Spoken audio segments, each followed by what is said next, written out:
कसे आहात सर्व? मजेत ना? मी तन्मय नारगोळकर आपल्या सर्वांचं स्वागत करतो तन्मय क्लासेसमध्ये। मागच्या व्हिडिओमध्ये आपले 4.2 मधले फर्स्ट, सेकंड, थर्ड, फोर्थ आणि फिफ्थ सम शिकून झालेले होते। आता आपले लास्ट 2 सम शिकवायचे बाकी आहेत, ते आपण पाहणार आहोत। पण त्याच्या आधी तुम्हाला एक गोष्ट सांगतो की याच्यामध्ये जो सम आहे तो अतिशय इझी असा सम आहे। इझी यासाठी कारण की हे कन्सेप्ट तुमच्या आधीच क्लिअर झालेले आहे, फक्त जो क्वेश्चनचा फॉर्मॅट आहे तो थोडा वेगळा आहे। चला तर मग थोडा वेळ न घालवता सुरुवात करू। मॅथ्स 1 प्रॅक्टिस सेट 4.2 त्यातील 6 सम।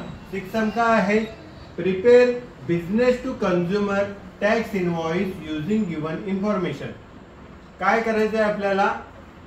टॅक्स इनवॉइस B2C म्हणजे बिझनेस टू कंझ्युमर। कंझ्युमर म्हणजे काय? कस्टमर जे बिझनेस करतात, बिझनेसच्या इथून डायरेक्ट जी ऑर्डर वगैरे तुम्ही करता। म्हणजे आता समजा तुम्ही एखादी ऑर्डर केली, कसली ऑर्डर केली?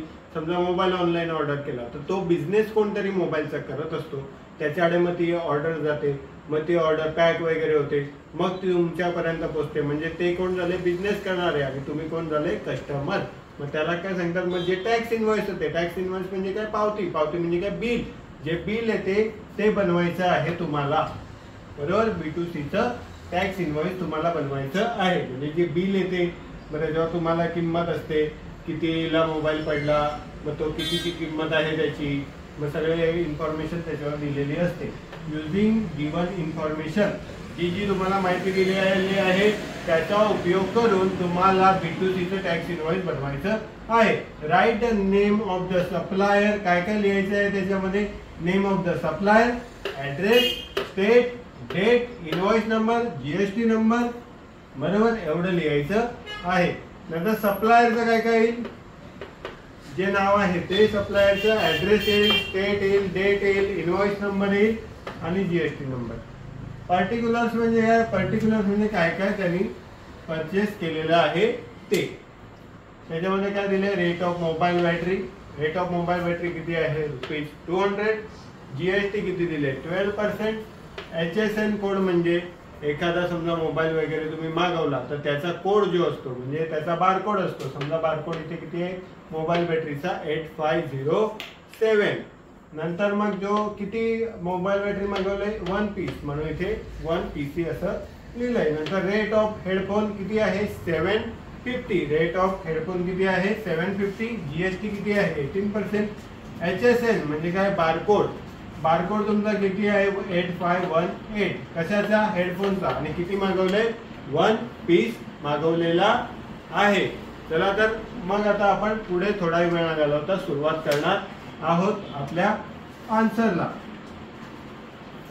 एवढं मोठं सम आहे म्हणून घाबरून जायचं नाही, कारण की मी तुमच्या सोबतच आहे, शिकवतच आहे, तुम्ही पण अभ्यास करतच आहात, हुशार होतच आहात। तर मग पाहूया पहिलं काय सांगितलंय। पहिल्या याच्यामध्ये पहिलं रेट ऑफ मोबाईल बॅटरी, ते मी लिहून घेतो। Rate of mobile battery. Rate of mobile battery किती दिले? ₹200। ओके। तुम्हाला आता इथे GST किती दिले? GST दिले 12%। मग तुम्हाला इथे काय करायचं आहे? इथे तुम्हाला करायचं आहे CGST आणि SGST। CGST आणि SGST कसे असतात? तुमचे कन्सेप्ट क्लिअर आहेत का नाही? हो, क्लिअर आहेत। कसे क्लिअर आहेत? GST किती आहे? 12%। त्याच्या हाफ म्हणजे त्याच्या अर्धी काय असते? CGST आणि SGST ची व्हॅल्यू। मग हे 12% आहेत, तर हे किती येईल? 6%। का? कारण की CGST आणि SGST हे कशाच्या हाफ असतात? GST च्या हाफ असतात। नंतर सेकंड काय सांगितलंय? रेट ऑफ हेडफोन लिहून घेतले। रेट ऑफ हेडफोन किती आहे? रेट ऑफ हेडफोन ₹750 ला हेडफोन परचेस केलेले आहे। GST किती दिले?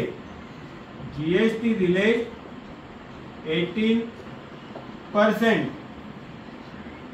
मग CGST आणि SGST ची व्हॅल्यू किती असते, कशी काढतात ती, GSTच्या किती असते, हाफ असते. मग GST किती आहे 18%, मग CGST आणि SGST किती आले 9%. एवढं समजलं असेल तुम्हाला, बरोबर, कारण की हे कन्सेप्ट तुमच्या आधीच क्लिअर झालेले आहेत. आता आपण पाहणार आहोत टॅक्स इनव्हॉइस कसं बनवायचं, बरोबर, B2C चं टॅक्स इनव्हॉइस कसं बनवायचं. तर आता मी इथे काय केलेलं आहे हे तुम्हाला दिसते बघा. इथे मी काय केलंय, टॅक्स इनव्हॉइस. टॅक्स इनव्हॉइस कसं असते ते मला तुम्हाला दाखवायचं आहे. आता सप्लायर इथे लिहायला सांगितलं. सप्लायर मध्ये M/S असं लिहायला, M/S असं लिहायला सांगितलंय. मग मी इथे लिहितो M/S आणि एखाद्या दुकानाचं नाव लिहितो.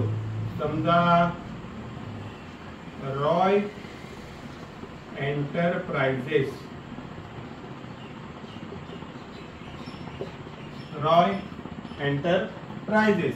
नंतर मग काय XYZ रोड, जो असेल तो.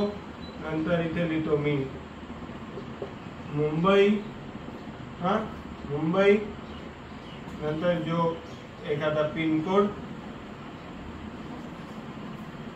काय लिहिलं मी, सप्लायरचं नाव रॉय एंटरप्राइजेस. नंतर जो XYZ काय रोड असेल तो. नंतर स्टेट जो मुंबई वगैरे काय असेल ते लिहिलं. समजा ऍड्रेस झालं, स्टेट आलं, इथे मी लिहितो महाराष्ट्र.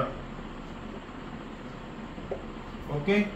आता इनव्हॉइस नंबर. आता समजा इथे हे एवढं झालं तुमचं, हे सगळं झालं. आता काय सांगितलंय, डेट. डेट हे आजची समजा काय असेल ती लिहितो मी.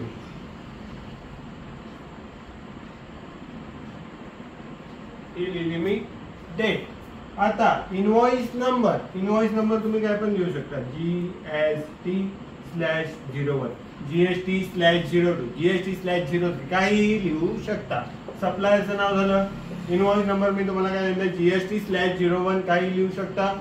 इनव्हॉइस डेट लिहिली, काही लिहिली. GST नंबर जो असतो तो नेहमी 15 डिजिट असतो, बरोबर. मग 15 डिजिट लिहायचं. मग काय लिहिलं, 27ABCDE किती आले, 1 2 3 4 5 6 7 7 1 9 2 4 आले, 1 2 3 4 5 6 7 8 9 10 11 11 1 1 1 1. हे झाला तुमचा GST नंबर. नेहमी किती पाहिजे, 15 डिजिट. तो 15 डिजिट लिहिला. सप्लायर सांगितलेलं, सप्लायरचं नाव लिहायचं आणि एखादा ऍड्रेस लिहायचा. नंतर इनव्हॉइस नंबर सांगितलं तुम्हाला कसं लिहायचं आणि इनव्हॉइस डेट. आता आपण पुढे वळूया. पहिलं काय, HSN कोड काय दिलेला तो लिहितो. HSN कोड आता मी हे रफ केलंय म्हणून मी इथे बघतो. HSN कोड काय दिलेला, 8507 8507 दिलेला. 8507 नेम ऑफ द प्रोडक्ट. काय नेम ऑफ द प्रोडक्ट होता, मोबाईल बॅटरी. काय होती ती, मोबाईल बॅटरी. काय रेट होता मोबाईल बॅटरी, किती रुपयाला होती मोबाईल बॅटरी, ₹200 ला होती. किती क्वांटिटी मागवलेली, 1. किती क्वांटिटी होती, एकच बॅटरी आपण मागवलेली होती ती 1 आणि रेट होता तो 200. एवढं लिहिलं. नंतर टॅक्सेबल अमाऊंट म्हणजे काय, जी बॅटरीची ऍक्च्युअल व्हॅल्यू आहे ती, म्हणजे GST टॅक्सेबल अमाऊंट मध्ये ऍड झालेली नसते. आता एवढं झालं तुमचं. नंतर CGST तुम्हाला काढलेला होता. CGST किती होता, 6%. CGSTचा रेट किती होता, 6%. आपण आधीच काढून घेतलेलं. मग आता हा टॅक्स कसा काढतात, CGSTचा टॅक्स, याला हे मल्टिप्लाय करायचे, याने याला मल्टिप्लाय करायचं. कसं करतात बघा, 200 × 6% म्हणजे काय, 200 × 6/100. मग हे 2 0 आणि हे 2 0 कट, किती आलं, किती रुपीज आलं? रुपीज 12. एवढं समजलं? याचं आणि याचं मल्टिप्लिकेशन केल्यानंतर काय आन्सर आलं? 12 आलं आन्सर. ओके, हे आता मी इथून रफ करतो. नंतर हे झालं. मग जेवढं सीजीएसटी असतो तेवढंच काय असतो? एसजीएसटी असतो. हे तर तुम्हाला मी वारंवार सांगितलेलं आहे. जेवढं सीजीएसटी असतो तेवढंच एसजीएसटी असतो. मग ही जे व्हॅल्यू आहे ती मी इथे लिहितो. इथे रेट 6% आणि आता टॅक्स पण याचा 12%. मग हे टोटल कशी लिहिणार तुम्ही? टोटल लिहिणार हे 200 आणि त्याच्यामध्ये हे सीजीएसटीचे 12 रुपीज आणि एसजीएसटीचे 12 रुपीज. किती झाले? ₹224. ओके, एवढं तुम्हाला समजलंय. आता आपण मोबाईल बॅटरी झालं. आता सेकंड जो प्रोडक्ट होता त्याच्या मागे जाणार आहोत. सेकंड प्रोडक्ट काय होता? हेडफोन. हेडफोनचा काय HSN होता? HSN होता 8518. ओके, तो लिहिला 8518. इथे काय त्याचं नाव आहे? Product name headphone. Product name काय आहे? हेडफोन. नंतर त्याची व्हॅल्यू किती आहे? व्हॅल्यू आहे 750. किती आहे? 750. रेट म्हणजे काय? याचा रेट किती आहे? तो 750. किती क्वांटिटी? किती पीस मागवलेला? 1 पीस. आणि टॅक्सेबल अमाऊंट म्हणजे सांगितलं विदाउट जीएसटी जी व्हॅल्यू असते तिला काय सांगतात? Taxable amount. नंतर हे झालं. आता पुढे काय करायचं? मी तुम्हाला काय सांगितलं? याचं किती आहे? याचा जीएसटीचा रेट किती दिलाय? हेडफोनचा 18%. आपण सीजीएसटीचा रेट काढून घेतलेला. किती घेतलेला? 9%. मग 9% ने याला काय करायचं? मल्टिप्लाय करायचं. 750 इंटू काय करायचं? 9%. मग 750 इंटू 9% किती येते? ₹67.5. ओके, इथे करून बघा वाटल्यास मग तुम्हाला आन्सर येईल. 750 इंटू किती करायचं? 9%. 9% म्हणजे किती? 9/100. हे 0 आणि हे 0 कट. आणि याने किती आन्सर येते? 675. एवढा आन्सर येते. या दोघांचं मल्टिप्लाय केल्यावर आणि हे 10. म्हणजे 10 ने याला मल्टिप्लाय डिवाइड केल्यानंतर किती आन्सर येते? 67.5. म्हणून हे 67.5 मी इथे लिहिलेले आहे. असं तुम्हाला इथे मी डिटेल मध्ये दाखवलेलं आहे. हे तुम्हाला कुठेच कोण सांगणार नाही. एकदम व्यवस्थित लक्ष द्यायचं. नंतर आता काय करायचं? इथे सीजीएसटी भेटलं हेडफोनचं आणि हा टॅक्स पण भेटला. तोच टॅक्स एसजीएसटीचा असतो. मग तोच मी इथे लिहिला 9%. इथे लिहिले 67.5. मग आता काय करायचं? हे 67.5 आणि हे 67.5 प्लस करायचे. नंतर किती येईल? हे 67.5, हे 67.5 आणि हे 750. टोटल किती आन्सर आलं? ₹885. ₹885. हे आणि हे या दोघांची काय करायची? टोटल करायची. मग ती इथे लिहितो.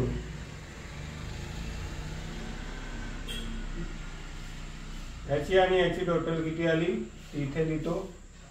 ₹1109 ही कसली टोटल आली? या दोघांची. आणि याची टोटल ती मी इथे लिहितो 12 आणि ही याची 79.5. ही सीजीएसटी ची टोटल आणि ही एसजीएसटी ची. समजा ही एसजीएसटी ची टोटल मी इथे लिहितो ₹79.5. अशा पद्धतीने तुमचे जो टॅक्स इनवॉइस आहे तो मी इथे सॉल्व केलेला आहे. महत्वाचं काय? सप्लायर तुम्हाला सांगितलंय कोणताही एक लिहिण्यासाठी. मग सप्लायर कोणता पण नाव लिहू शकता. त्याच्यामध्ये कोणताही ऍड्रेस लिहू शकता. जीएसटी नंबर आलाच पाहिजे. इनवॉइस डेट आलीच पाहिजे. इनवॉइस नंबर सुद्धा आलं पाहिजे. हे सगळं तुम्हाला लक्षात ठेवायची गरज नाही. पहिला इथे नाव लिहायचंय, नंतर ऍड्रेस लिहायचंय, नंतर स्टेट लिहायचंय, नंतर डेट लिहायची, इनवॉइस नंबर लिहायचा, जीएसटी नंबर लिहायचा. हे सर्व तुम्हाला इथे दाखवलेलं आहे. तुम्हाला काही वेगळं करायची गरज नाही.